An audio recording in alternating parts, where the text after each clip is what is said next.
Welcome to week 5 in pathophysiology.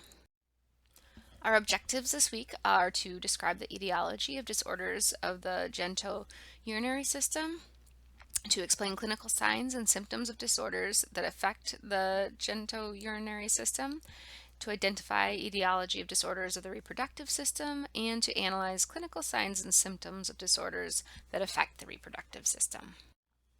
We'll start with chapter 31, looking at alterations in male genital and reproductive function.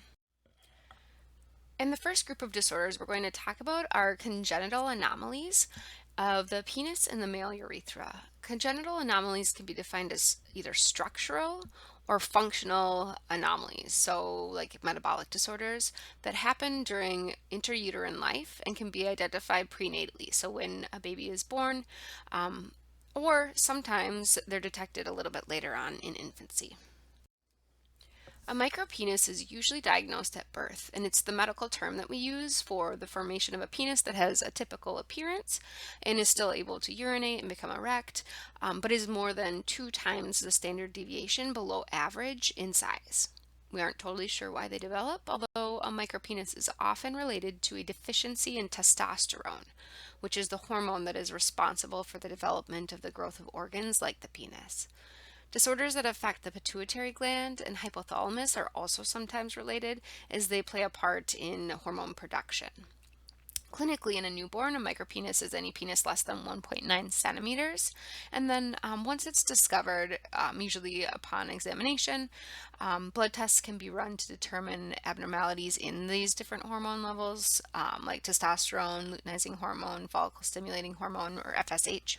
They can also do imaging, like a CT scan or an MRI, to take a look at the genitals and the surrounding structures.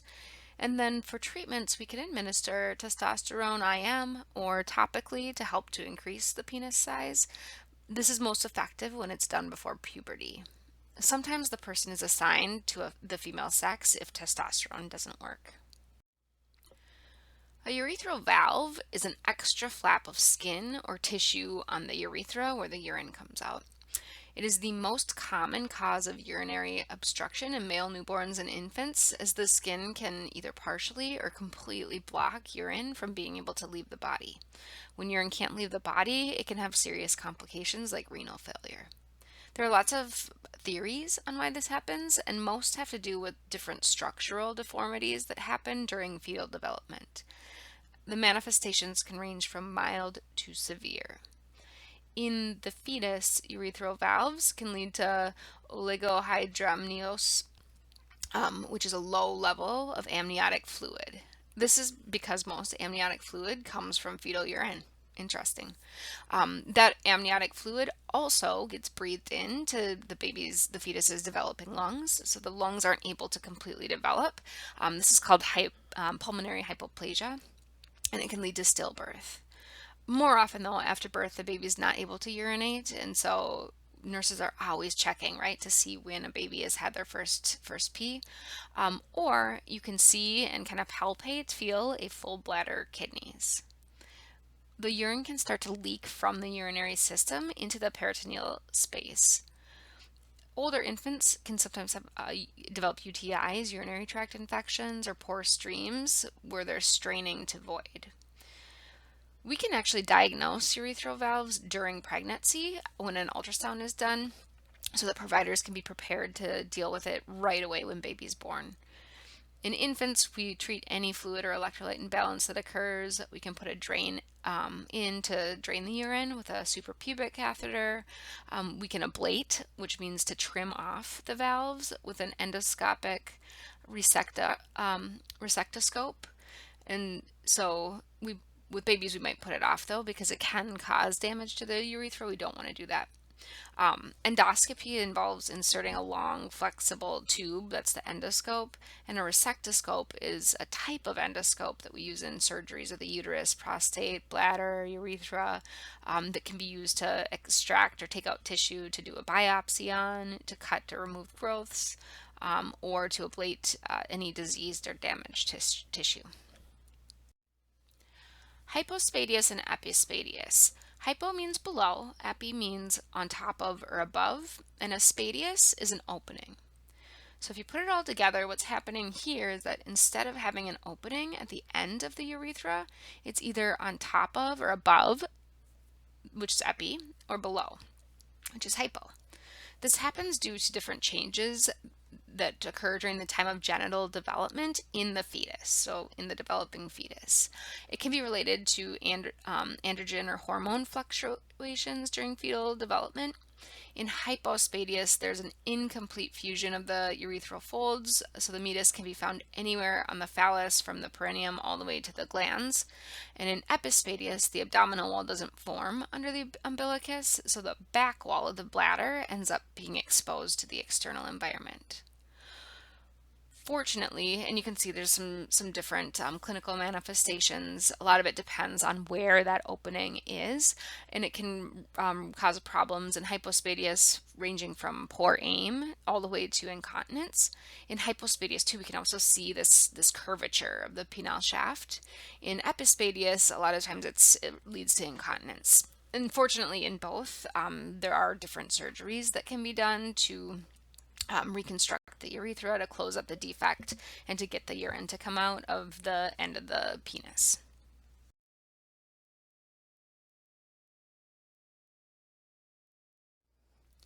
Priapism is a painful, persistent erection that lasts for more than 4 hours without sexual arousal and not relieved by ejaculation. There are a lot of potential causes. Most of the time we can't pinpoint exactly why it happens, which is idiopathic. Other times it's secondary to things like sickle cell disease, diabetes, antidepressants, some anticoagulants, and leukemia. When blood is not able to leave the corpus cavernosum, the poorly oxygenated blood starts to pool. Long term, this can lead to fibrosis and eventually erectile dysfunction. Diagnostics is based on physical exam and some imaging tests and labs to rule out other causes. Treatment includes removing the offending cause, like if it's related to sickle cell, for example, we can provide oxygen and pain relief. We can also inject alpha androgenic agents into the cavernosum, which constricts arteries. It contracts the muscle and it allows the blood to leave the emissary veins. Worst case scenario, a shunt is placed to allow the blood to flow out. Phimosis happens when uncircumcised foreskin can't be pulled back over the glans or the head of the penis. This is normal for young boys, but by around the age of around 5, they should be able to pull the foreskin back. It also can happen related to infection and inflammation, which is generally related to poor hygiene. Signs and symptoms are redness and swelling. Sometimes you can see bulging of the foreskin when the person is urinating. And treatments include topical steroids that are applied 3 times a day to help to thin the skin and allow for retraction. If the phimosis is related to infection, then we can use antifungals or antibiotics. And if these things don't work, then circumcision is warranted. Paraphimosis is almost like the opposite, where the foreskin can't be moved back, can't be replaced when it's been retracted. This constriction of the foreskin causes the glands to swell up due to trapped blood and is an emergency situation, as the bigger the gland swells, the more unable the male is to pull the foreskin back down, and it can lead to ischemia or tissue death. Treatment includes compression of the glands to reduce some of that pressure, and in serious cases, slit or formal circumcision is warranted.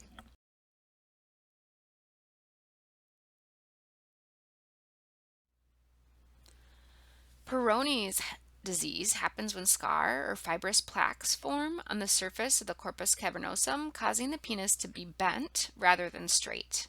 This impairs the ability for the penis to become erect. We aren't totally sure why some men get this, but the scar tissue can form after trauma. Men who have had scar tissue develop elsewhere in the body seem to be more at risk. Providers can do a physical exam. Sometimes we do imaging to see and look for that buildup of scar tissue. And oftentimes the situation is left to correct on its own, but sometimes medications are given like oral aminobenzoate potassium, which can help to soften fibrous tissue. Surgery is really only used if sexual function is affected. Ironically, surgery can lead to problems with erections, so it's really something that the person needs to have a conversation with their provider about.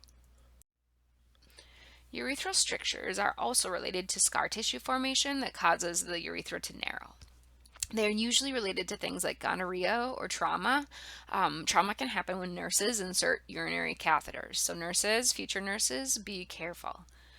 As you can imagine, the urethra, when it becomes narrowed, the pathway for urine to exit the body is constricted. And so what we see are patients who have decreased urinary stream. It can also cause discharge if there's infection in the urethra and urinary retention. We diagnose with cystoscopy, which is a procedure that allows the provider to examine the lining of the bladder and the tube that carries the urine out to the body, the urethra. The cystoscope is a hollow tube that has a little lens that gets placed in the urethra and slowly advanced up into the bladder. And a retrograde urethrogram is something that is pretty routinely done, usually in males, to look at the integrity of the urethra.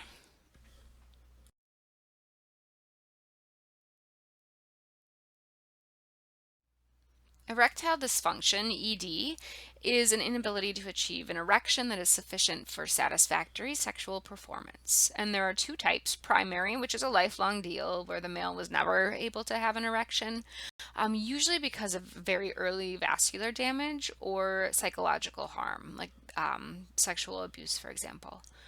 Secondary is where the person used to be able to maintain an erection, but now they can't. And there are lots of factors that can contribute, ranging from vascular things like arterial blood flow being limited, when plaques or stenosis, narrowing of the arteries, occurs, to problems with venous blood draining from the penis too quickly.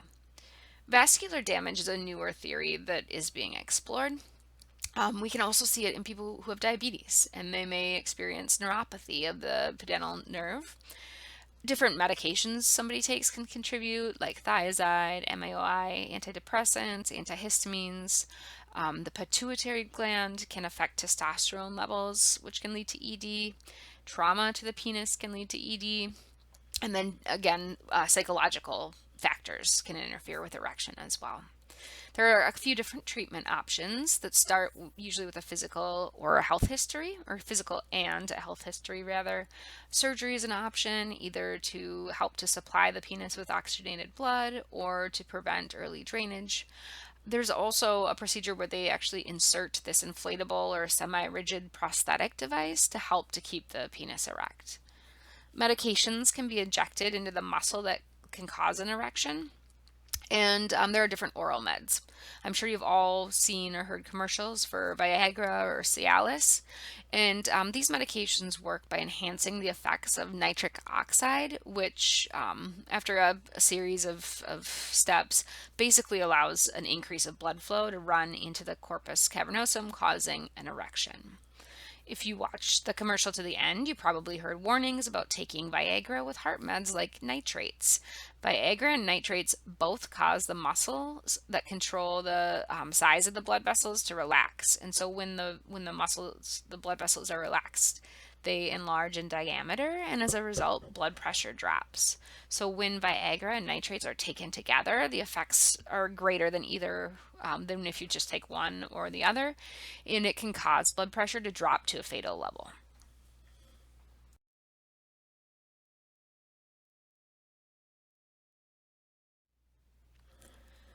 Penile cancer is rare, especially in males who are circumcised, as the neoplasm um, is generally from the phimosis of the foreskin, right? Remember when the person can't pull the foreskin back, usually because of poor hygiene and chronic inflammation.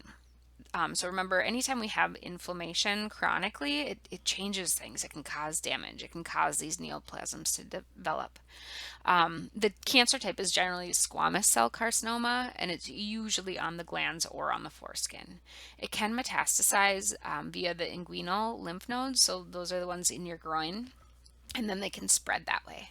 This can lead to necrosis of the overlying skin and sepsis. A fungating lesion is not so fun, so don't be fooled by its name. It's a skin lesion that fungates. That is, it becomes like a fungus in its appearance or growth rate, and it is marked by ulceration. So we see these breaks on the skin or the surface of an organ, and also necrosis, which is death of a living tissue. It's also pretty malodorous. It has a very foul odor to it as well. Treatment depends on the cancer, and it can range from topical chemotherapy, doing radiation, all the way to surgery, removing some or all of the penis. And if the lymph nodes are infected, are affected, we can remove those inguinal lymph nodes as well. If the cancer is localized in the penis, the 5-year survival rate is better, like 60 to 90%. But if distant mets are present, then the 5-year survival rate is pretty low.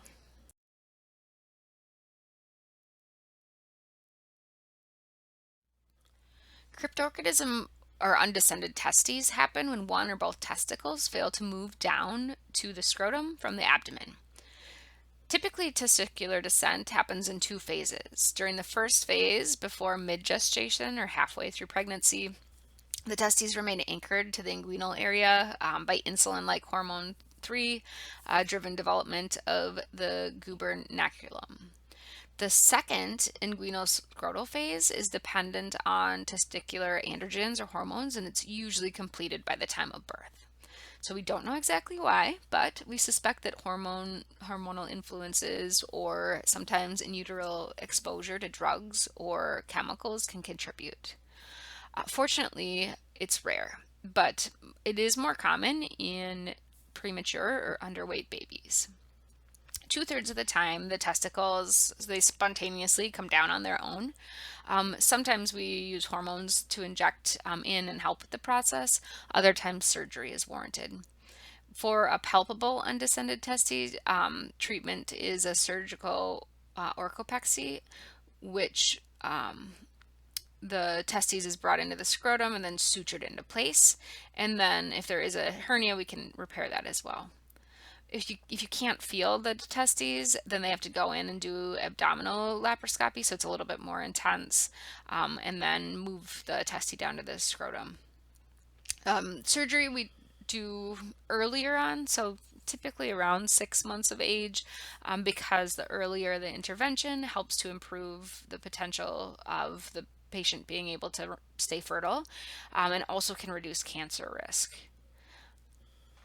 Another benefit of doing the procedure early is that the shorter the child is, then the shorter the distance necessary to get the testes down into the scrotum.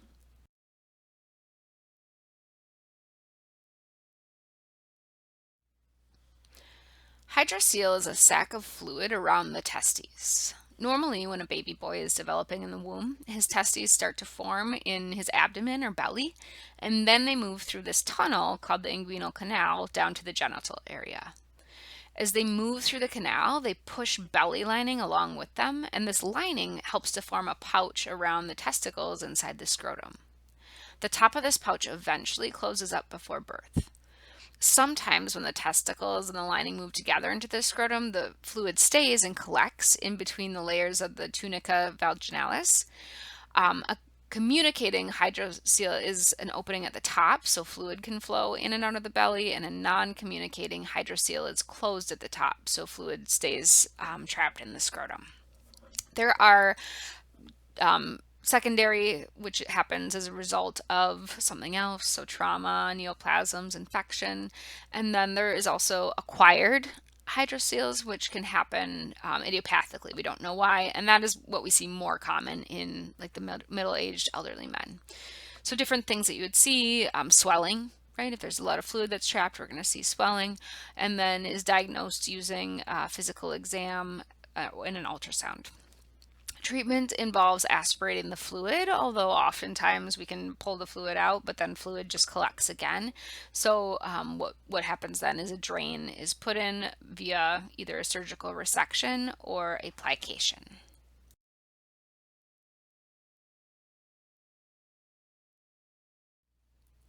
Spermatoceles are also known as spermatic cysts. They are these fluid-filled masses, often painless, and they grow near the testicles. They tend to be benign, not cancerous. These cysts are found near the top and behind the testicles, but are separate from the testicles. They can be smooth and filled with a whitish cloudy fluid, and they most often hold sperm. Their sizes can vary. Sometimes they are so large that they are difficult to distinguish from a hydrocele. If the size becomes a bother or causes pain, then there are some different surgical interventions that can be performed, but as a rule, they aren't really a serious medical issue. Testicular torsion is where there's a twisting of the spermatic cord, which compromises blood supply to the testes. When the testes don't get oxygenated blood, it leads to ischemia, low blood flow, and infarction, which is tissue death, which is directly related to not getting blood. Signs and symptoms include severe pain in a singular testis and scrotal swelling. It also can cause the patient to have low abdominal pain. It can lead to nausea, vomiting. We diagnose using a Doppler ultrasound. If we hear these vascular echoes, then there's no blood flow. We can do nuclear scanning, and a testicular scan, it uses a camera to take pictures of the testes after a radioactive tracer accumulates in testicular tissue. During a testicular scan, the tracer substance is injected into a vein in the arm, and then it travels through the bloodstream into the testes. Areas of the testicle where the tracer accumulates in abnormal amounts might indicate tumor, but it can also show us if there's a torsion, if it's not getting through.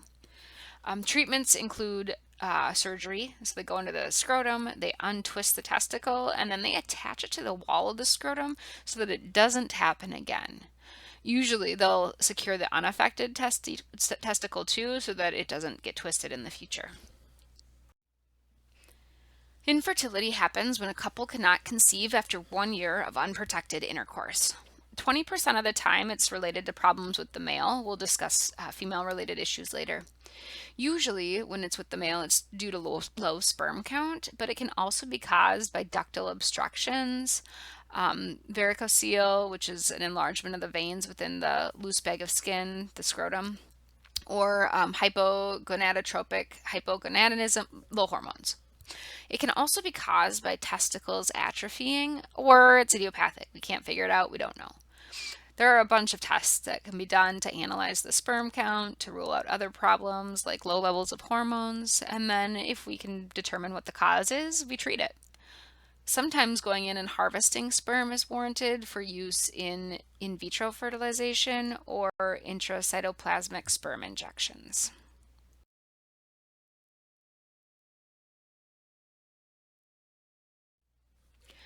Epididymitis is inflamed testicles. This can happen because of trauma. It can happen because we've got urine that's backing up the vas deferens. It can also happen secondary to sexually transmitted infections or exposure to other bacterias. As you can imagine, inflamed testes, we see an enlarged scrotum. It can be red. It can feel tender. Sometimes the pain shoots up into the groin area, the inguinal area. It can be accompanied by fever, urethral discharge. We can do labs, and on those labs we'd see an increase in white blood cells. If it is caused by bacteria, then when we do a culture, it would test positive for whatever the offending organism is.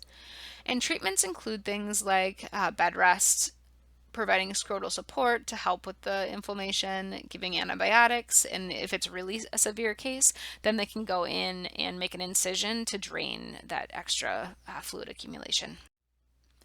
Fournier's gangrene is not a good thing. It is a gangrenous necrosis of the scrotum related to underlying disease or illness. And so some things that can contribute: diabetes mellitus, alcohol abuse, extravasation of urine abscess. And what we see is pain and a lot of swelling in the scrotum, fevers, chills. The patient can become septic. Diagnosis is based on a history and physical by running an ultrasound, doing a CT scan, MRI to get imaging, see what's going on. And then it's really important that the patient gets treated right away because it can be fatal if it's not treated quickly. So we go in and drain. We can debride or get rid of any dead necrotic tissue, and then we give the patient heavy antibiotics.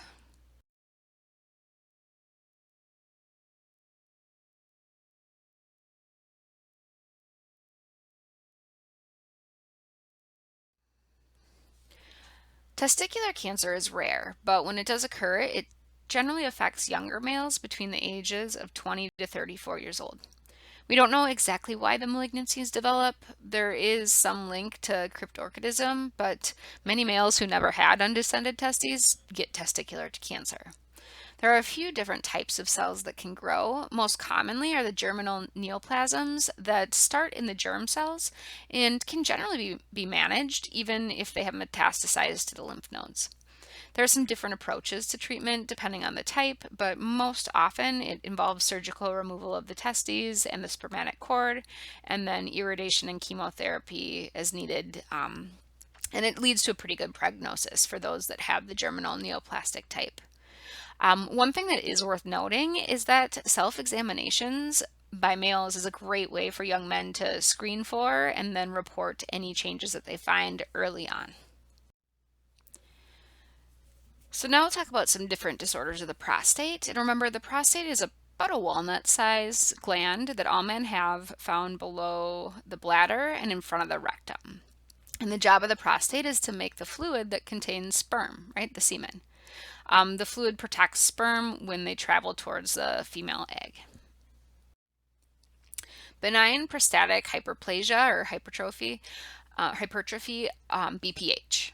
This is super common. 80% of men over 60 years old have it to some degree, and it is not related to cancer. Okay, let's say that again. BPH is not related to cancer.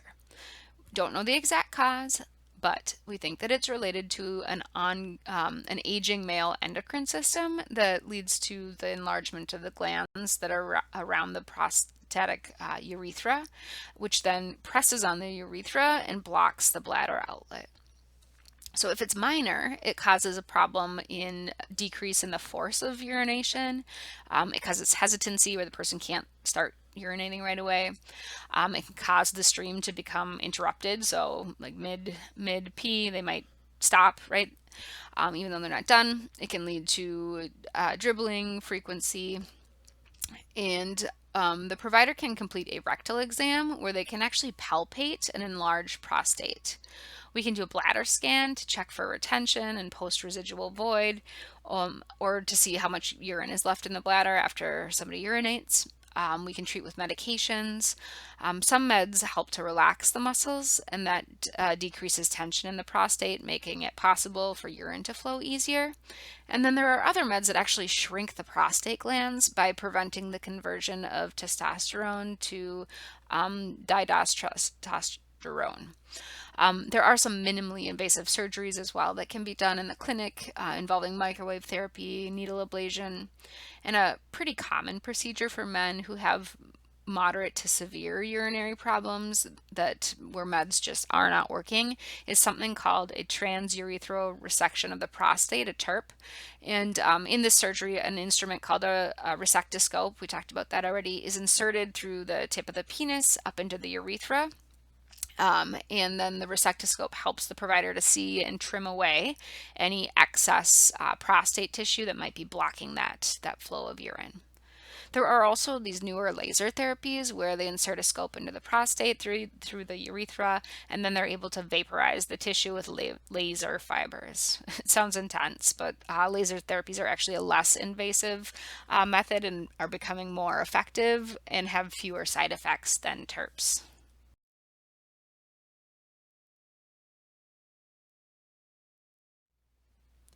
Prostatitis is inflammation of the prostate gland, right? We have that itis, that inflammation, usually related to some kind of bacteria, maybe caused by urinary catheters, a reflux of urine, hematogenous infections, different bacteria from the rectum.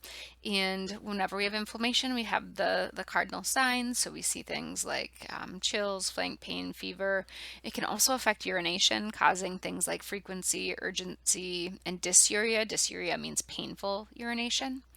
If the provider does a rectal exam, they can palpate a swollen prostate that might feel tender, and then we can do a urinalysis looking for bacteria to be present and an increase in white blood cells. Prostate cancer is a super common cancer, most recognized in males only after skin cancer, and the second leading cause of cancer death among men. Can you guess what the first one is? It's lung cancer. Anyway, prostate cancer doesn't usually come about until after the age of 50, and we don't know exactly why, but it seems to be a mix of genetics, hormones, diet, and viral factors. The most common type is angiocarcinoma, with this abnormal proliferation of the prostatic glandular structures. Some patients do, as far as clinical manifestations go, experience different voiding symptoms, but unfortunately, oftentimes the symptoms are identified too late after the cancer has been able to progress. So things like hematuria, blood in the urine, weight loss, malaise, anorexia, back pain come about later on. As far as diagnostics go, we can do a rectal exam and palpate an enlarged prostate. They can do a biopsy of the tissue and examine that. And then there are some different labs. So one in specific is prostate specific antigen, PSA, and we can look at the different levels. This can be used as a screening tool to help us to identify men who are at risk for developing prostate cancer, although it's not super accurate. Different treatments, they can vary from just watching, active surveillance, keeping an eye on it, to very aggressive therapies, going in and doing a radical prostatectomy where we remove the prostate, radiation, cryotherapy, we can take out the lymph nodes, different hormones can be used in treatment, chemotherapy, and then this Sipuleucel T, which is a newer treatment, and what it does is it is based on autologous, so cellular immunotherapy, and it helps to say, hey, patient's immune system, attack these cancer cells. So still identifying and conducting research to find ways to prevent and cure prostate cancer. And chapter 33, alterations in female genital and reproductive function. So if you need a quick refresher on the anatomy and physiology of the female reproductive system, I would encourage you to check out chapter 32. We'll start by talking about menstrual disorders, which are problems that affect women's normal menstrual cycle. They include things like painful cramps during menstruation, abnormally heavy bleeding, or not having bleeding at all. Menstruation occurs during the years between puberty and menopause. Menstruation can also be called menses or period, and it's the monthly flow of blood from the uterus through the cervix and out through the vagina. Amenorrhea is the absence or suppression of menstruation in a female older than 16, or missing 3 or more consecutive periods. It can be primary, and that happens in women who have not had their menses yet, or secondary, so women who have had their period for greater than 6 months and now are experiencing amenorrhea. There is an interruption in the normal sequence of events that causes that endometrial tissue lining in the uterus to proliferate and to slough. So that's dependent on various hormones, progesterone, estrogen, FSH, luteinizing hormone. And there are a lot of different contributing factors. Sometimes amenorrhea is expected in life. For example, before menarche or the first menstrual period, after menopause, when women are pregnant or lactating, that's expected. There are lots of other causes, though, ranging from nutrition, anorexia nervosa, different endocrine disorders like hypothyroidism, and then various cancers, adenomas and carcinomas.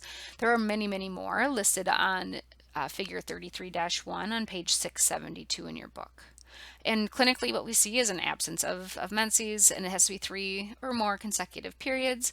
And what we want to do for treatment is to correct the underlying cause. There are several different abnormal uterine bleeding patterns that come from all kinds of causes. Sometimes endocrine or systemic disorders that affect hormone imbalances, sometimes polyps or cancers, and then there are different patterns that we see. Metrorrhagia is bleeding between menstrual periods, usually from Usually it's just slight physiologic bleeding from the endometrium during ovulation, but also it can happen because of cancers, erosions, endometrial polyps. Sometimes it's a side effect of estrogen therapy. Hypomenorrhea is a deficit or a deficient amount of menstrual flow, again, related often to endocrine disorders.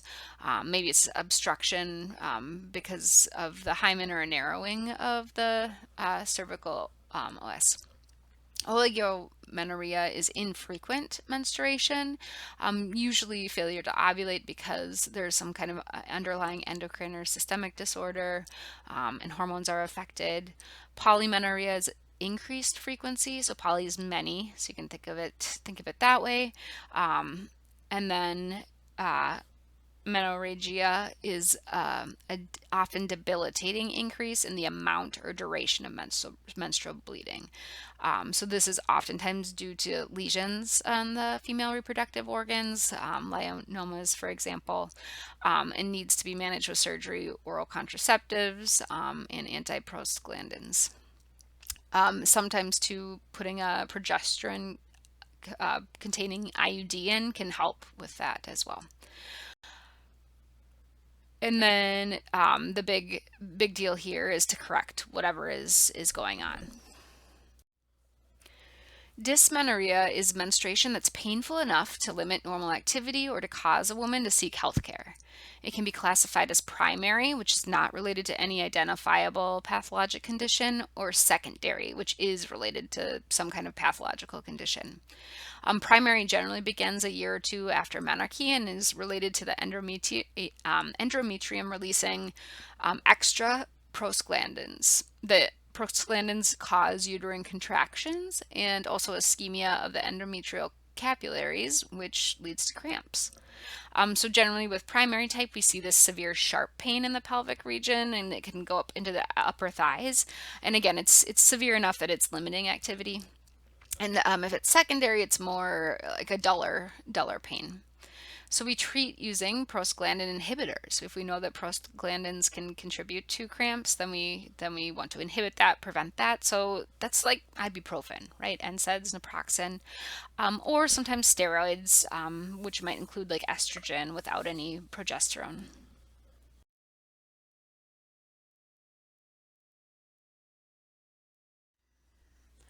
Uterine prolapse occurs when the support structures of the uterosacral and cardinal ligaments, relax, allowing the relationship between the uterus and the vaginal access to be altered. If vaginal wall support is compromised, then abdominal organs push the uterus down, sometimes out through the vagina. This can happen at any age due to congenital reasons, or sometimes it happens to women after they've had delivered their baby or multiple babies due to trauma to ligaments. There are 3 different degrees of uterine prolapse, all based on where the uterus sits. So depending on the degree of severity, ranging from this sensation that the woman is bearing down, which is more indicative of first degree, all the way to discomfort when walking or sitting, which is second degree, and third degree, where we have friction, bleeding, and ulceration from the uterus that is actually protruding out of the vagina. So treatments are potentially a hysterectomy or a pessary, which is a supportive device that is used to help to anchor and hold the uterus in place.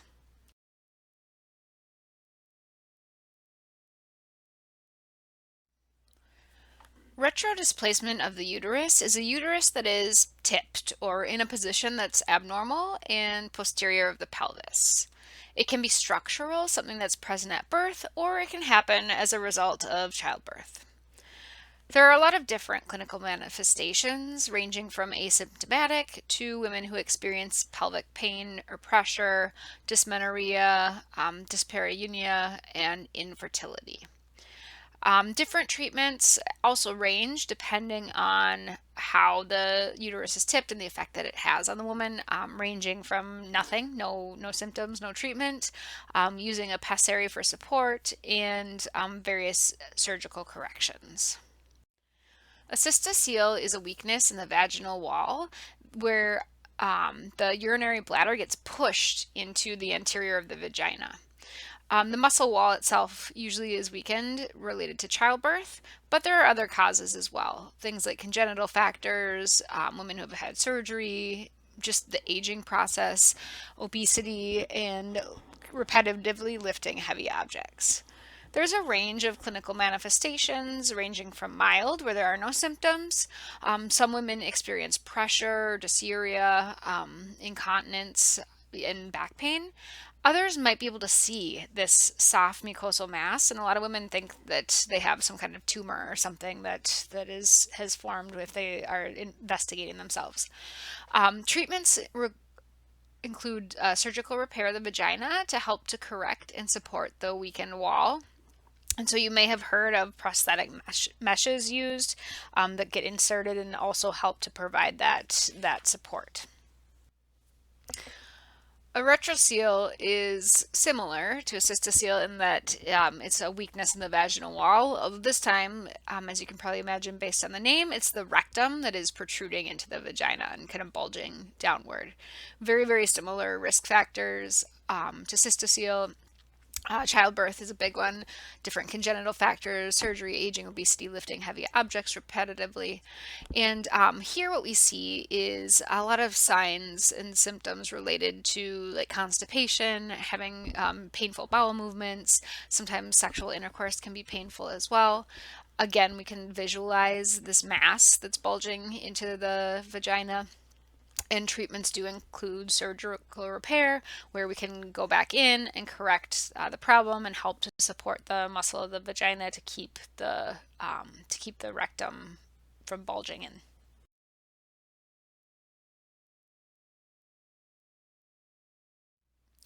PID, or pelvic inflammatory disease, happens when there is inflammation and infection of the cervix, uterus, oviducts, and ovaries. This can be acute, subacute, reoccurrent, or chronic. What happens is there's this impairment in the cervical mucosa, and that impairment allows for bacteria to go in from the cervix or the vagina up into the uterus. And you can see that most often it is caused by gonorrhea and trichomoniasis. It can be related also, though, to IUD insertion, women who have had pelvic surgeries, abortions, various infections. It can come in through the bloodstream as well, or it come through the abdomen, say in the case of a ruptured appendix or somebody experiencing diverticulitis. With this inflammation, it can lead to some pretty serious health problems. It can cause tubes to scar, it can lead to infertility, it can cause dangerous ectopic pregnancies, and chronic pelvic pain. So most women experience some tenderness in their abdomen and pain around the cervix. They might develop a temperature that is greater than 38 degrees Celsius or 100.4 Fahrenheit, and we can see white blood cell counts increase. Abscess or mass might be palpable on physical exam. We treat aggressively and we try to catch it right away early, giving antibiotics either orally or the IV route. The provider can go in and do some surgical draining, and worst case scenario, the woman might have to go through a total abdominal hysterectomy with bilateral salpingo-uterectomy, which is taking out everything, the uterus, oviducts, and ovaries. Vulvovaginitis is kind of what it sounds like, inflammation of the vulva and the vagina, typically caused by the fungus Candida albicans, which takes hold when glucose levels in the vagina increase or when there is a disruption of the normal vaginal flora. So you have somebody that takes antibiotics, gets rid of the bacteria, right, but also can change the environment, making it possible for the C. albicans to take over. STIs contribute, HPV, gonorrhea, herpes, and we'll talk about those more in chapter 34, as well as exposure to chemical irritants like scented soaps. It can also happen during sexual intercourse. Other detergents, trauma can contribute as well. So lots and lots of different potential causes.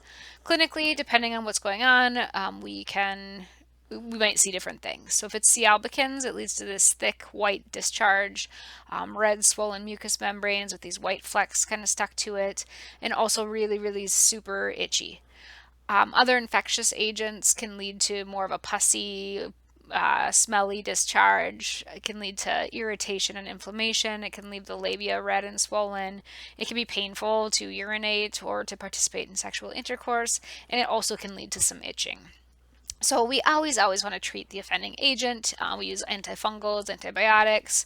Um, we teach avoidance therapy, so avoiding drying soaps, non-absorptive underwear, avoid tight clothing.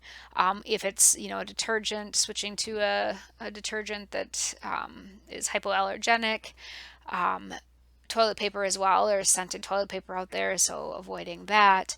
And then to help with the itching and discomfort, we can use cool compresses and sitz baths. Bartholinitis is inflammation of the Bartholin glands, which are the glands that lubricate the vagina located behind the vulva. They, because of their position, are vulnerable to bacteria like gonorrhea. And when the bacteria is able to get in and invade, we see Bartholin cysts, swelling, pus, fever, malaise, and is diagnosed based on culture, so we can see what the causative agent is. Treatment generally involves antibiotics, and if needed, we can go in and do surgery, an incision, and drainage.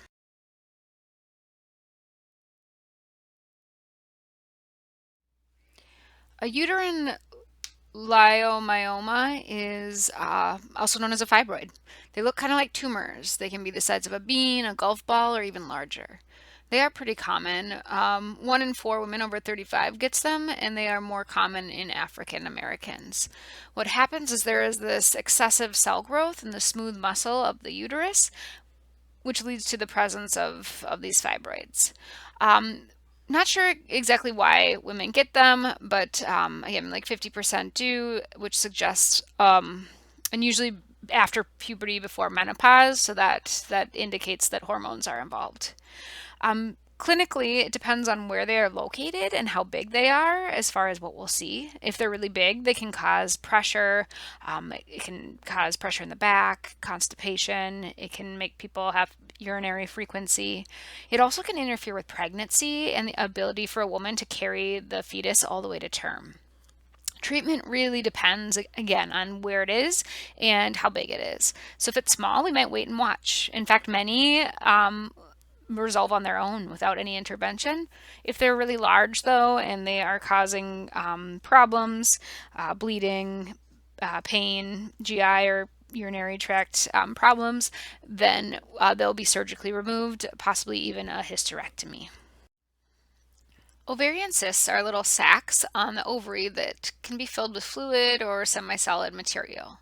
There are a few different types of cysts, but they all have this similarity in that they produce different hormones. Clinical manifestations range from being asymptomatic, or they can be palpated or noted on an exam. Treatments include using oral contraceptives to prevent ovulation and also surgical interventions. If the cysts happen to rupture, they can hemorrhage and require not only the stopping of the hemorrhaging, but also the site to be repaired. Endometriosis is where we have ectopic endometrial tissues that periodically proliferate and bleed in response to fluctuations in the level of reproductive hormones. What we see is dysmenorrhea, pain that extends to the back, the pelvis, and the lower abdomen, and it usually starts about 5 to 7 days before the peak of menses and lasts between 2 and 3 days. It's different than normal menstrual cramping. The pain is more diffuse, and so that's one thing to be noted. There are different treatment options, and that includes the induction of this menopause-like state where we give women hormones, because we know that after menopause we don't see endometriomas anymore. The other thing that we can do is to go in and remove the affected structures.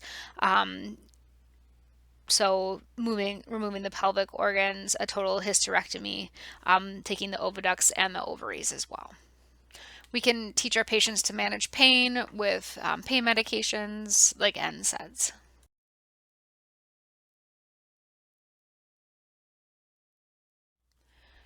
Cervical cancer causes changes in the epithelium of the cervix that leads to the development of an invasive cancer, which can spread all over to the vaginal wall, pelvic wall, bladder, rectum, and to the pelvic lymph nodes. The main cause of cervical cancer is human papillomavirus, HPV, but other factors that can contribute include intercourse at a young age, having multiple sexual partners, being pregnant many times, and sexually transmitted infections. So HPV STIs we're going to talk more about in chapter 34. It progresses really slowly, so a lot of times patients will be asymptomatic as these cells are changing for maybe 10 years. Once signs and symptoms start to develop, then usually the cancer has progressed. So early on, the person might experience abnormal vaginal bleeding, persistent vaginal discharge, and then pain and bleeding after intercourse. The nice thing is with cervical cancer is that it's able to be detected early. So we can see these changes in cells during a pap test, and then they can be corrected. So we can do cryotherapy, excision, laser surgery for these precancerous cells. And then if the cancer has progressed, more serious measures can be taken, like a hysterectomy or a pelvic excineration, where they remove all of the pelvic organs. Chemotherapy and radiation are other treatments that can be done as well. I just want to say a note here about prevention. There is a vaccine that was developed back in 2006 to help to prevent cervical cancer. And so not every type of HPV leads to cervical cancer, just some types do. The vaccine is called Ceravax, and that is bivalent. It protects against 2 different types of HPV. But more recently, Gardasil has come out, and that looks at 9 different forms of the HPV, 9 different strains of HPV that can cause cancer. We recommend that the vaccine be given to 11 to 12-year-old girls as young as 9 and up to the age of 26. So ideally before onset of sexual activity. However, because there are so many different strains that can be contracted, it's still helpful even if the young woman has started to engage in sexual activities. Another type of cancer that women can get is endometrial cancer, affecting the endometrial lining of the uterus. It is not as common, especially in younger women, but they can happen. It can happen as often as cervical cancer does in postmenopausal women. And so late menopause, older than 55 years old, is a risk. Infertility, obesity, diabetes, and hypertension. Also, unopposed estrogen therapy increases the rate as well. So the most common symptom is bleeding, either between menstrual periods or, if we're talking about postmenopausal women, bleeding after menopause. The diagnosis is based on histological tissue examinations. We can look at the cells, and then treatment is radiation, possibly a total hysterectomy with removal of the ovaries and oviducts as well. If the cancer is diagnosed early, the 5-year survival rate is 90%, but if it's metastasized, it drops to about 17%. Ovarian cancer is the leading cause of death from genital cancer, so even more than cervical cancer, in part because we don't notice symptoms until the disease has been able to grow. So there is only a 45% 5-year survival rate. We see it most often in women between the ages of 60 and 80 years old. And symptoms, again, don't usually come about until the cancer is already metastasized. And so then we can see an increase in abdominal girth, weight loss, pain in the abdomen, pain or frequency with urination, and constipation. And what we have to do is remove the uterus, the ovaries, the oviducts, also radiation therapy and chemotherapy at the same time. We found, though, that prophylactic removal of the ovaries and the oviducts helps to reduce the risk of cancer, or decreases in women who have the BRCA1 and BRCA2 mutations. So we take it out even before cancer is on the table. Cancer in the vagina usually happens to women who are in their early to mid 50s, although we do see it in younger women whose mothers took dithylstilbestrol, which is a synthetic estrogen that was pretty common in the late 30s to early 70s. So if they took that estrogen during pregnancy, their daughters are at risk. The walls of the vagina are really thin and they have a lot of lymphatic drainage, and so it's easy for cancer to metastasize to the bladder, the rectum, vulva, pubic bone, and really any structure that surrounds the vagina. Some of the signs and symptoms of vaginal cancer are mostly spotting and discharge. Some patients have pain, masses develop in their groin, and they can see changes in their urinary pattern. So what we want to do for therapy is to treat the malignant area while still trying to keep the normal parts of the vagina. So to do that, we can do more focused therapy like radiation therapy or surgery. And then really, preservation of a functional vagina, it has to happen or only happens when we can intervene early. Later on, it can be too late to preserve that function. Cancer of the vulva is rare, fortunately. It can happen at any age, even in babies, but most often we see it in women who are in their mid-60s. There are some factors that seem to predispose women to get the disease, and that includes things like STIs, people who have chronic pruritus of the vulva with swelling and dryness, obesity, hypertension, diabetes, and having never been pregnant. What we see right away are these leukoplakic changes, the presence of these white plaque-like or ulcerative lesions.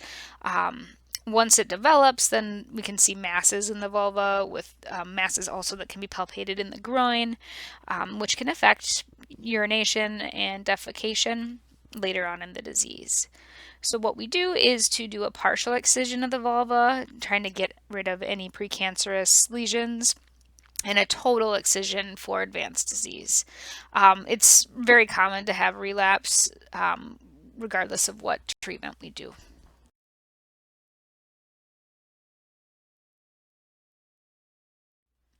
Pregnancy-induced hypertension is also known as toxemia and preeclampsia. There are a lot of women who die around the world every year from this and hypertensive-related disorders. Babies are affected as well and can also die. In the U.S., hypertension complicates 5 to 8% of all births, but it is one of the leading causes of pregnancy-related deaths. And so what we see is this quick rise in blood pressure associated with a lot of protein that's lost in the urine. Women who are more at risk are teenagers, women in their late 30s and early 40s, which are considered geriatric pregnancies. Anything after 35 is considered geriatric. Women who are carrying more than one baby or more than one fetus, and then women who have hypertension already or who are already predisposed to hypertension.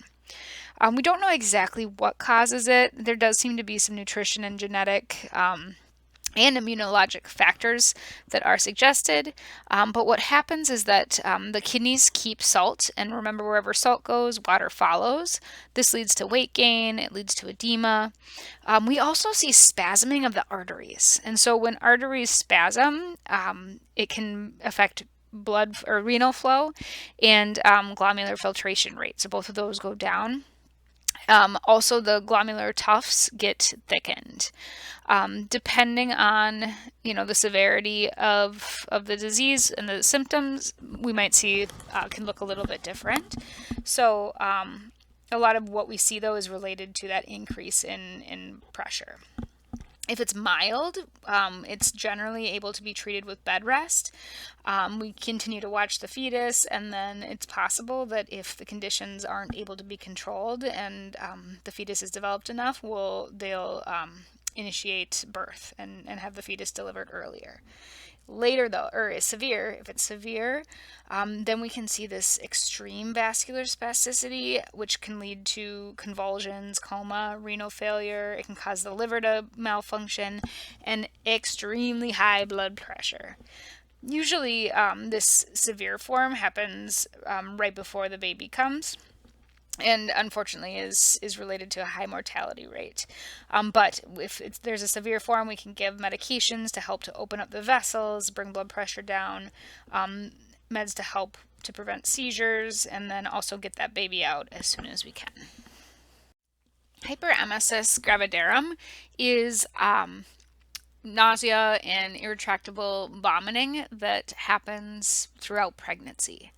We don't know exactly why some women experience this. Not most women, but about 50% of women do experience some kind of transient nausea and vomiting during the first trimester. We don't know why some continue on through pregnancy.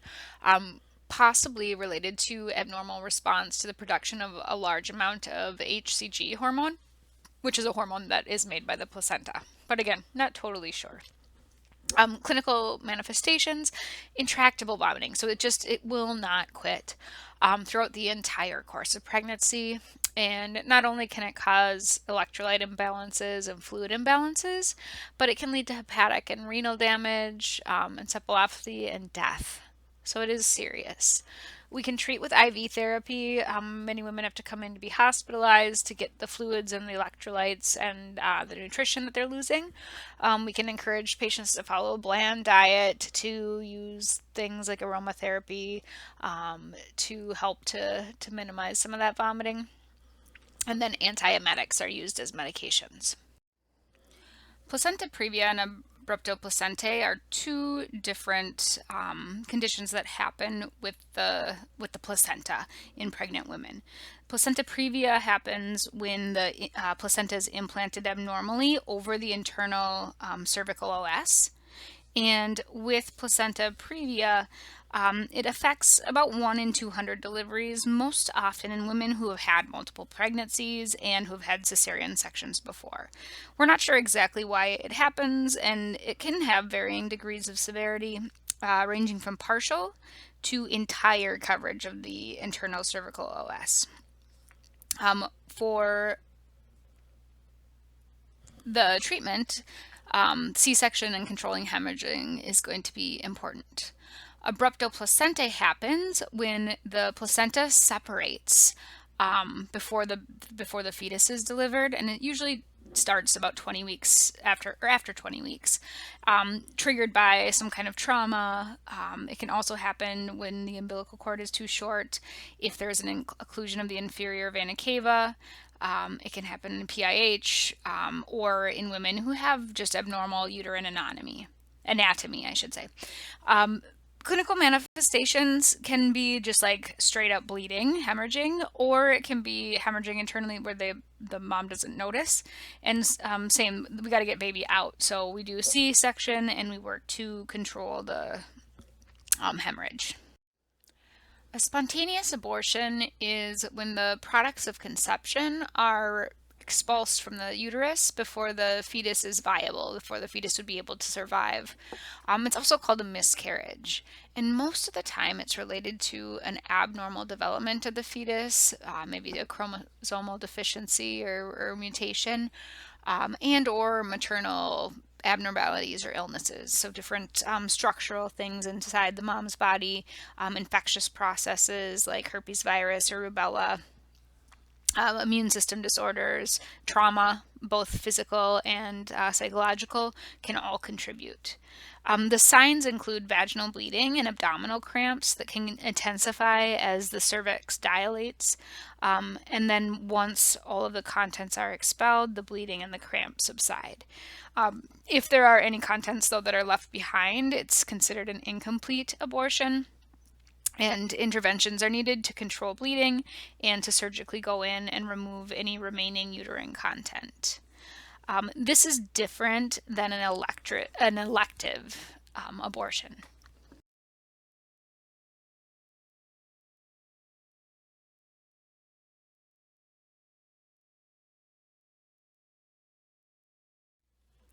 Mammary duct ectasia is what happens when the collecting ducts under the nipples and areola start to dilate.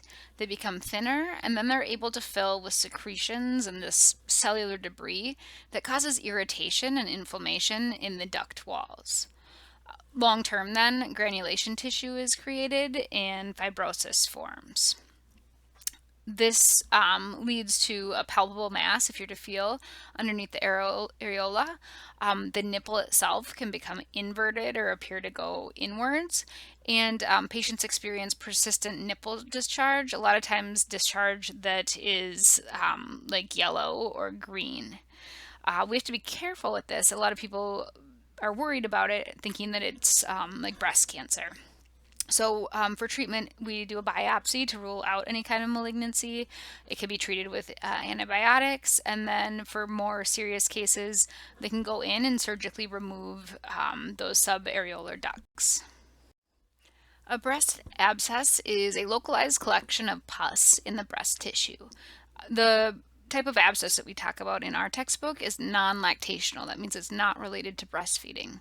There are some risk factors, though, that put women at risk, and those include having diabetes mellitus, undergoing steroid therapy, other skin problems, having an inverted nipple. And what we see then are these areas of tenderness where the abscess is, some redness, induration, and we treat with antibiotics. Although a lot of times these abscesses they keep coming back. So what might need to happen then is a surgical excision where we actually remove the duct system to prevent future abscesses from forming. Fat necrosis is the death of fat tissue after trauma or injury. Women who have pendulous breasts or breasts where the nipple and the breast tissue hang below kind of the middle of the chest are more at risk because of positioning and just ease of injury. Clinical manifestations include a painless mass. It's usually pretty firm and ill-defined. It's also not very mobile, so you can't like move it around. The diagnosis isn't always clear based on mammogram, so if that's the case, then it needs to be biopsied.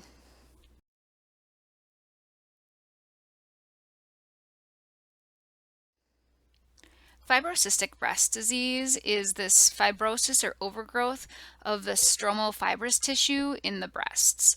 It has a hormonal influence, and so these lumps that people can feel um, happen around the like right before a woman has her period.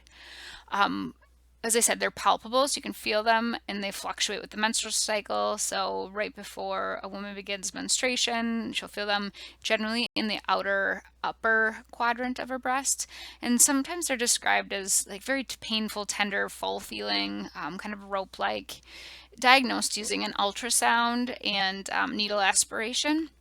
And treatments include oral contraceptives to help to prevent those hormonal fluctuations, using NSAIDs for pain, applying heat, and using a supportive bra can help. And then avoiding tea, coffee, cola, and chocolate. Those are all methylxanthines.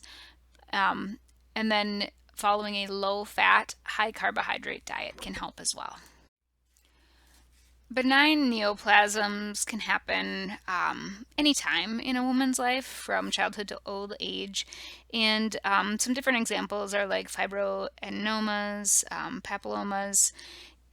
They don't act like a malignancy. They act very much in a benign fashion, as your book says, where they're not invading surrounding tissue, they're not metastasizing, they pretty much just stay put.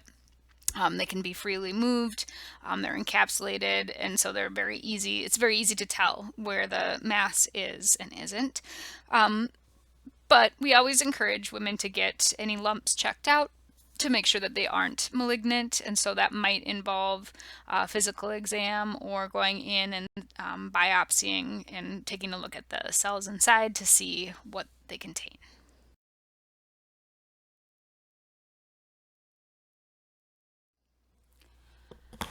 Most breast cancer starts in the epithelium of the glandular ducts in the breast and then go on to infiltrate normal breast tissue before scattering into the lymph system and metastasizing oftentimes to the lung, the liver, and to bone. There are a lot of different risk factors, and your book goes through them in pretty great detail. One thing that your book also notes is the difference between a causative factor that something turns into something else, like the smallpox virus causes smallpox. So causation is different than correlation. Correlation is just a link. So your book says not wearing a seatbelt is correlated with an increased degree of injury in a motor vehicle accident, right? It doesn't cause that, but it is related. So lots of different causative risk factor or correlated risk factors, I should say. So hormones can play a part, absolutely. Estrogen and progesterone specifically, early onset of menses, so younger than 12, and menopause that starts after 55 increases risk. So different hormonal influences there. Also different reproductive factors play a role. So there is a decreased risk in breast cancer if you give birth at a young age. And then giving birth at a later age greater than 35 increases the risk. The number of children that you have makes a difference too. So women who have fewer children have an increased risk, and higher children or more children seems to have a more of a protective factor. Diet can play a part too, and we are finding that how much fat a woman consumes increases risk for breast cancer. So just something to think about. Again, it's not showing a cause, it's just can be protective. Family history as well. So this is something that we've known about for a while. There are different genetic mutations like the BRCA1 and BRCA2 that run in families and put people at higher risk. Some women who have BRCA1 and 2 are at risk for breast cancer, and we talked earlier about ovarian cancer. So sometimes what they choose to do is just to remove, to have a bilateral mastectomy and remove both breasts before breast cancer has even been detected. Age is a factor as well, so pretty rare in young women, more common once we reach 25, 30, and then increases with age. And then other factors like exposure to radiation, if you've had a history of cancer, and things like that. So clinical manifestations, usually women find lumps in their own breasts when they're doing self-exams, and the lump itself is usually painless, it's hard, it's kind of fixed in one place, and it's usually located in the upper outer quadrant of the breast. As the cancer develops, it can actually cause changes in the contour of the breast. It can lead to dimpling of the skin. The nipple can retract, and we can see bloody discharge coming from the nipple. For diagnostics, there's a lot of different imaging tests that can be done. Mammograms are very common, and recommended screening starts at age 40, unless you have a family history, and then you might start breast cancer screening earlier on. An MRI is another tool that's used. Biopsy is also done. So lots of different ways to test and screen for breast cancer. What we do then is to biopsy that lump and look at the histology, look at the cells, and see what's going on. There are tons of different treatment options depending on the type of cancer and whether or not it's metastasized or not. A lumpectomy is where they only take out the cancer cells, leaving the rest of the breast. We can go all the way up to a radical mastectomy, where they take the breast, the lymphatic drainage, and any of the pectoral muscles underneath. So that's kind of the most extreme. A lot of times, though, most often, lumpectomy with chemo or radiation is kind of the goal to get the cancer cells out and then destroy any lingering cells that are around. The breast cancer survival rate is 99% if it's local, if the lymph nodes are not involved, and it falls to 85% when lymph nodes are showing signs of cancer, and when there are distant metastases, then we see as low as 25%.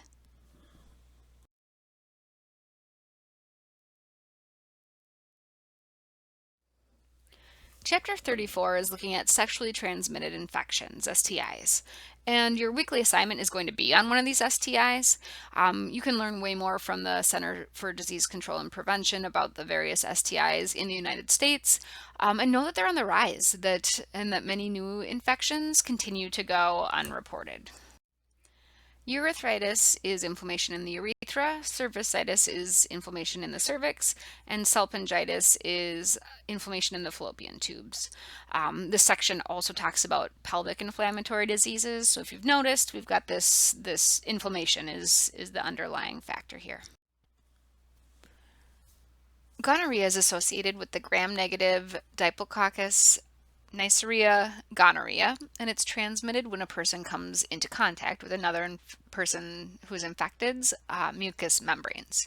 The bacteria sticks to and gets into the columnar epithelium, which causes this patchy inflammatory response in the submucosa. It can spread through an individual's own lymph system and cause infections and cysts. In men, common sites of inflammation are the urethra, which results in dysuria, which is painful urination, and a purulent, pussy urethral discharge. The bacteria attach to epithelial cells, damage the mucosa, and cause, again, this anti-inflammatory response in the formation of pus. In females, the infection usually involves the endocervical canal, and it's usually asymptomatic, although it can affect the accessory glands, which causes more visible manifestations. What is the big deal in females is that it can lead to infection and scarring. And pelvic inflammatory disease, which is, again, very serious. It can also contribute to sterility and ectopic pregnancies. Just keep in mind, a side note, mucous membranes are all similar, but they're not identical in structure, and this includes mucous membranes in the eye. So what does that have to do with STIs? Well, babies are at risk for contracting infections in their eyes from STIs during vaginal deliveries. And historically, and actually it's still practiced in many places for babies when they're born to get antibiotics in their eyes right away. Other places to help to prevent unnecessary antibiotic use will test mom for STIs during pregnancy. Another side note, there are lots of slang terms for STIs that you'll hear used on the street and in practice. You may hear gonorrhea called the clap. And theories about the origin of the nickname the clap include a shortened form of the French term for brothel, which is clapier, and a primitive treatment that involved clapping the penis between your hands to squeeze out the pus that is common with gonorrhea. There are different antibiotics that we can use. However, we have a huge problem where gonorrhea has become resistant to many medications, including penicillin and tetracycline. So there is a video from the CDC that speaks to this problem and what do we do then? How do we treat gonorrhea? Chlamydia trachomatis, or chlamydia, are small gram-negative obligate intracellular microorganisms that target and infect the squamnocolumnar epithelial cells. C. trichomonomus is highly transmissible, very highly transmissible, and it affects the cervix, the urethra, fallopian tubes, uterus, nasopharynx, and it is the most commonly reported bacterial sexually transmitted infection in the United States and is a leading cause of infertility in women. It can also lead to pelvic inflammatory disease and infertility, and this is another one that can spread from mom to baby during birth. Symptoms wise, it's oftentimes less or no symptoms, right? Asymptomatic. When they are present, though, they're even less severe than with gonorrhea. Epididymitis or scrotal pain is something that we see in men. Urethritis, clear discharge from the urethra. In women, again, the PID, sterility, and then all kinds of itises, right, of the cervix, urethra. It can lead to painful urination and an increase in urinary frequency. So we diagnose using nucleic acid amplification tests, also known as NAT, and they help to test the DNA of the bacteria in a urine sample. Treatment involves the use of antibiotics.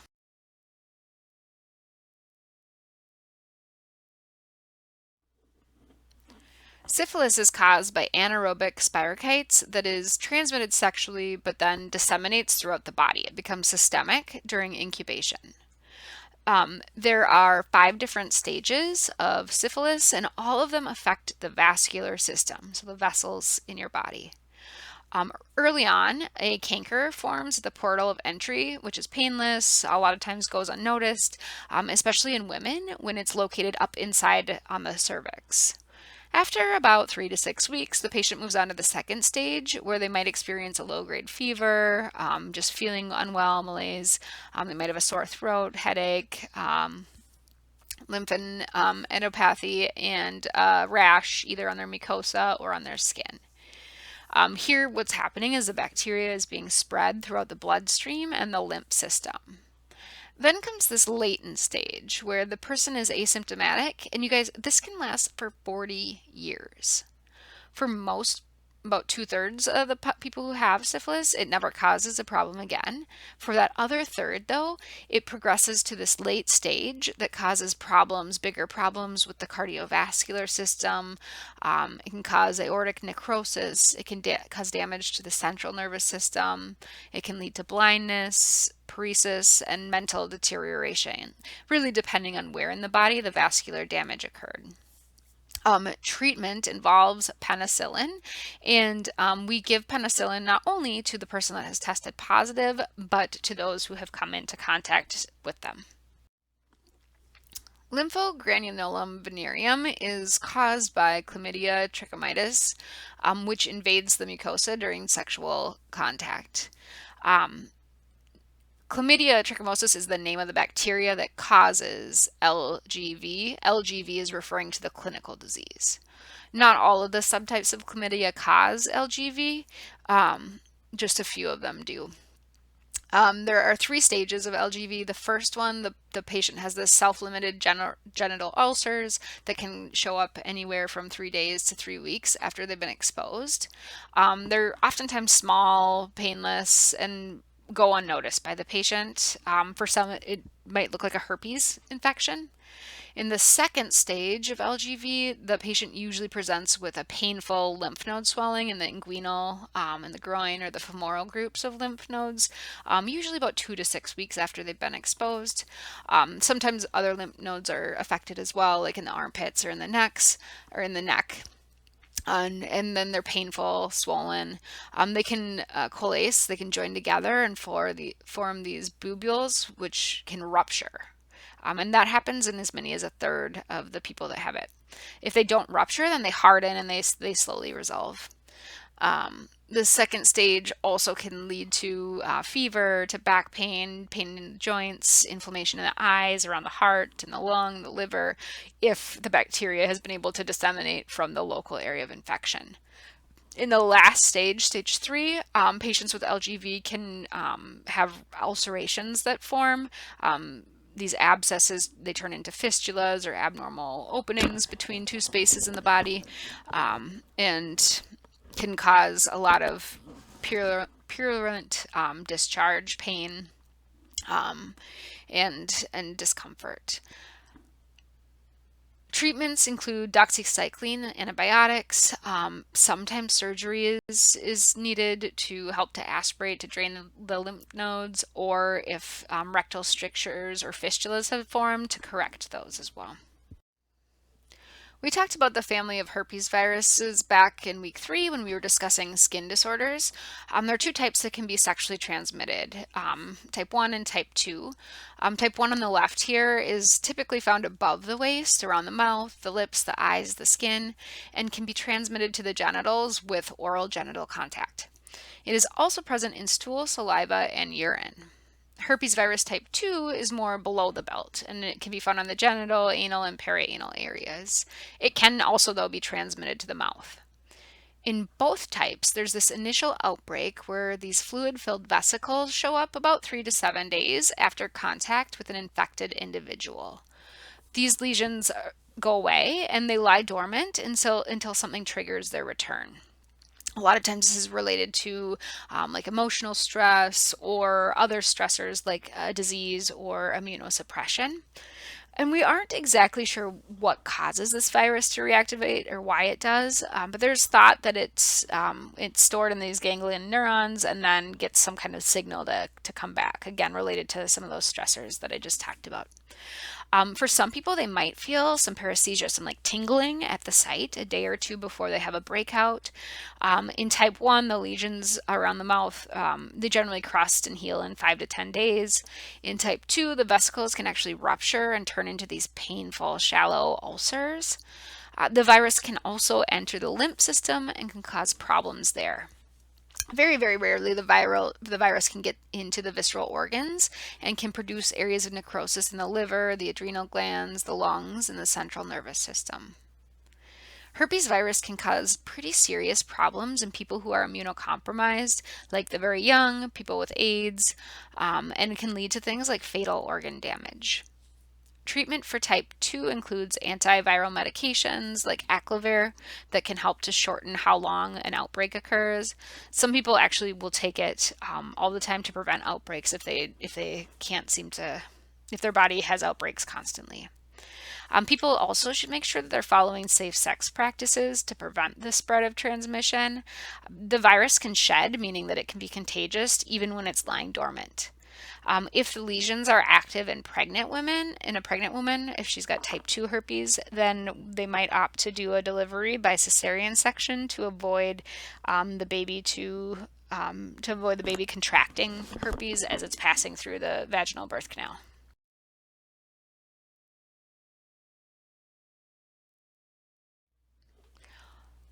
These STIs that we're going to talk about next can cause ulcerative lesions, but they stay local. They don't progress to bigger systemic involvement. A chancroid are soft cankers and are caused by Haemophilus ducreyi, which is a bacteria that are transmitted from somebody with an active lesion and then makes its way into skin and mucous membranes in the newly infected person. Um, it seems to affect skin and mucous membranes that experience trauma during sexual contact. Once the bacteria is able to get in, it starts to create multiple genital lesions that grow bigger and can break down tissues that are nearby. The lymph nodes in the groin can also be affected, making them tender and enlarged. Those lymph nodes can rupture as well, which drains pus and creates an inguinal ulcer. People are able to transmit the bacteria as long as they have active lesions, which can last for weeks. We culture the lesions to diagnose and then treat with antibiotics like azithromycin. It can take a few weeks for ulcers to heal, and if the ulcer is really large, it can leave a scar. We should also be treating sexual partners, simultaneously. Calamantobacterium granulosus leads to something called granuloma inguinale. It's also sometimes known as the bacteria itself is called a Donovan body, and so the disease might also be called donovanosis. It's pretty rare in the United States, and this is fortunate because what happens is that these ulcerations can form on the genitals, and these ulcers bleed super easy. They have a lot of vessels running to them. And so they can cause all kinds of ulcerations and necrosis. The virus itself, we're not really sure why some people have it. It seemed to be sexually transmitted, but sometimes also it happens in adults who aren't sexually active and in children. So there's this thought that there might be this auto inoculation where people are infecting themselves. Also, it has been found in the rectum of non-diseased people, which makes us think that for some it might be part of the normal flora. It's the normal bacteria that lives in and on our body. So as I said, it's this papule that turns into this red velvety ulcer. It bleeds really easy, and we diagnose based on biopsy. And treatments are 3 weeks of doxycycline or some other antibiotic to help to treat.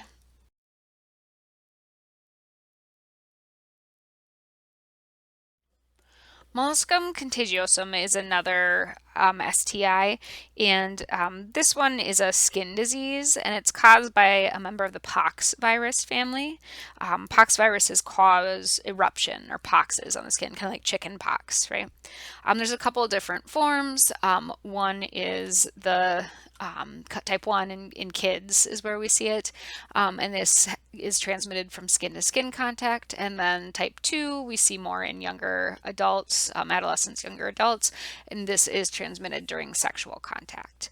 A lot of people don't have any signs or symptoms at all. If they do, we can see these little pink or white lesions.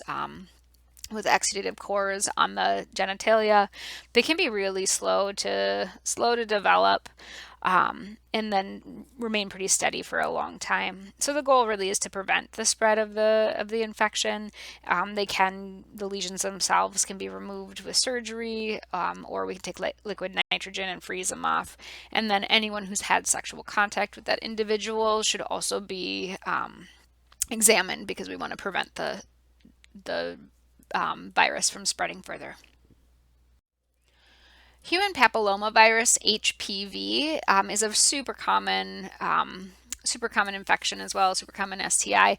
It is also called genital warts, and it is transmitted during sexual contact. What happens is the virus is able to invade the epidermis, and it stimulates cells to divide and proliferate. It is pretty contagious, and so easy to spread from one person to another. Whenever we're seeing cells that divide and proliferate, we always want to be watching for cancer, and that can happen with HPV. Some strains of the virus can progress on to carcinoma of the cervix, and so we do encourage routine screening, and any abnormal pap smears should go on for further testing assessment of HPV. Some people are asymptomatic, but about 2/3 of people develop a single lesion, maybe multiple lesions, anywhere from a month to 20 months after getting contact. And the lesions themselves are soft pink to brown. They can be raised or flat, sometimes asymptomatic, sometimes itchy, pruritic, or friable. So there's a lot of variation, right? There's a lot of different strains. We can treat lesions with topicals. We can remove them with cryotherapy, laser surgery. And one thing that is more recent is the development of a vaccination for some different strains of HPV. There's a couple different vaccines that are out there, and can be recommended for girls as young as 9 years old. And it should be administered ideally before the individual has started any sexual activity.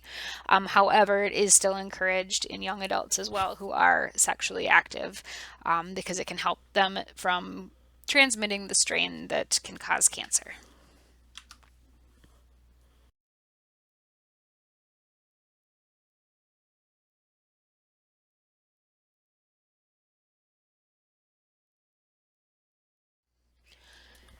And then finally, there are some STIs that we think are enteric. So they go into the GI tract through sexual contact. It can happen anytime there is direct or indirect fecal oral contact. And lots of different types of organisms, as you can see on your screen. More in chapter 36. You should have learned more about the GI tract last week, and know that, I mean, some people have no symptoms, others will have symptoms of enteritis or proctitis. So anybody who is engaging in oral anal sexual practices, we really want to monitor for presence of these enteric infections. We can do labs and other diagnostic tests, and then giving education. So the best thing that we can talk to patients about is prevention, practicing safe sex, good hygiene. And then if somebody does develop an infection, an enteric infection, we want to check out other partners, and then make sure that they're following their treatment as recommended.